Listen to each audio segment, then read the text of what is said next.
Դասընթացներից հետո, որ հասկացել եմ արդեն այդ կապեությունն է, դիմել եմ նորից իրավաբանական ֆիրմաներին իրանց, հատկից, նորից նույն էսմի ծառայության համար վճարեք, էսմի ծառայության, դա եմ հասկացել վերջում, ու հասկացել եմ, որ այդ էլ ա եղել խարդախություն։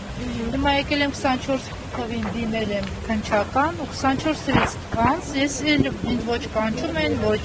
գրում են, ոչ ներկայանում են, ոչ էլ գիտեմ իմ գործս ու մոտ է, իմ քննիչը զանգեց, ասեց, որ ինքը տեղափոխվում է, տոլի դուրս է գալիս, ու իմ գործը փոխանցվել է մեկ ուրիշին։ Ու մինչև այսօր ես չգիտեմ իմ գործը ում մոտ է, իմ քննիչը ով է, իմ գործս ով է ուսումնասիրում։ Ու մինչև հիմա այս գովազները Facebook-ով, սոցկայքերով ֆռում է։ Հիմա ուրիշ ձևերով, ինչ որ դասընթացներ 24 թվին։ Ինչքան է 24 թվին։ Շատ եմ կորցրել ես, գումարը էական չի, ուղղակի գործը առաջ գնալու համար։ Այս գործը չի շարժվում տեղից։ Ոչ հետաքրքրվում է, ոչ զանգում են, կարող է ինչ-որ ես մի հատ նոր բաներ ունեմ ներկայացնելու։ Սոցկայքերից եմ ես իմացել։ Եվ հենց հելոբիթներ դա որ։ Չէ, իմը եղել է Global Multibank բանը, հարտակը, որ ասել է կսովորացնենք ձեզի, դասընթացներ կմասնակցեք ու կսկսեք աշխատել բիրժայի հետ։ Դրանից հետո արդեն սկսվի, երբ որ արդեն գումարը պետք է դուրս գրվի, արդեն սկսվեց, ես մի ծառայության համար վճարեք, ես մի ծառայության համար, այսինքն ստրախովկե, հայեսի մինչեր, այնքան լիքը բաներ են ասել, արդեն ես էլ եմ։ Այսինքն դուք գումար եք տալիս դասընթացի մասնակցելու համար, բայց դասընթացը այդպես էլ տեղի չի ունեցել։ Ունենում է շատ մեծ, հետո սկսվեց ավելի շատ ներդրումային բաները, այդ դասընթացներից հետո իբրև պրակտիկորեն էլի ավելի ճիշտ կլինի, որ համ ներդրում անենք, համ դուք կսովորեք այդ ձևով ու ցույց է տալիս, որ իմ հարթակում հավաքվել է լիքը գումար, այսինքն դուք արդեն կարաք ասма դուրս անեք այդ գումարները ու այդ գումարները դուրս չեն գալիս, քանի որ ամեն ծառայության համար իրան գումարներ են պահանջում, բանկերի քաղվածքներ, այսինքն պետք է բացենք, ինչով եք ուզում փոխանցվի գումարը դոլարով կամ կուզեի դրամով ասենք, բայց չի լինի, քանի որ պետք է մի խոսքով հաշիվներ պետք է բացեի, որ իրանք կարային փոխանցեն, հետո սկսվեց այս մի ստրախովկեն, այս մի բանկից, հետո վերջում եղավ, որ տրանզիտը չի թույլատրում, ձեր բանկը չի թույլատրում։ Որ տարին հասկացաք, որ դա ձեր ծառայությունն է։ Որ ասեց, էդի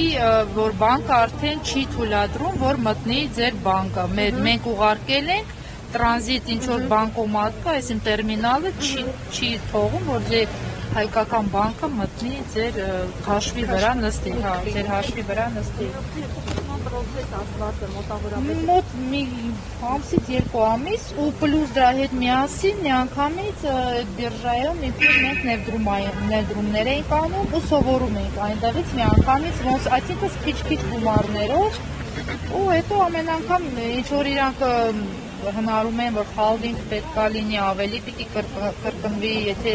ավելի լավ կլինի, ավելի շատ ներդրում անեք, որ ավելի շատ ստանաք ու այդ դրա վրա մենք խափնվեցինք, ավելի շատ ներդրում արեցինք ու ստացանք ոչ հնարավորությունների ինտերնետի եղել են մարդիկ ոչ անգամ անպայման ամեն օր 3 կարամ հենց հիմա հեռախոսով ցույց տամ 3 էլ են զանգում են տարբեր համարներից ընտրեմ կարամ հենց հիմա էլ ցույց տամ ամեն օր իրանք ինձ զանգում են ամեն օր ու ներկայանում են մեկ-մեկ չեմ պատասխանում ջղայնացած եմ լինում մեկ-մեկ պատասխանում եմ խնդրեմ այսպես համարներից Այսից համարներից են զանգում, այդ կարմիրով չեմ պատասխանել երեք, որտեղ աշխատանքի եմ եղել։ Հայերեն են խոսում։ Ոչ, ռուսերեն են խոսում, ու իրանք շատ դանիները սաղին գիտեն արդեն, մենք այնքան ենք երևի մտել դուրս եկել ու իրանք ներկայանում են որպես ամեն մեկին գլխավոր տնօրենն է, գործը հասել է մեզ, ինչու՞մն է խնդիրը, ինչի՞ չի գումարը հասել ձեզ, ասում ձեր աշխատակիցներից հարցրեք, ինչի՞ չի հասել ինձ։ Որտեվ անընդհատ ինչ-որ ծառայության համար գումարներ են պահանջում, բա մենք անպայման կուսումնասիրենք, ու այսպես ամեն անգամ ես գիտեմ արդեն վերջին ինչ ալնելու, նորից նույն ալնելու։ Ուղղակի հետևեն, կանխեն, չթույլատրեն, մեր մարմինները ինչով են զբաղված, ինչու են թույլատրում, որ նման գովազներ լինի, որ մարդիկ խափնվեն։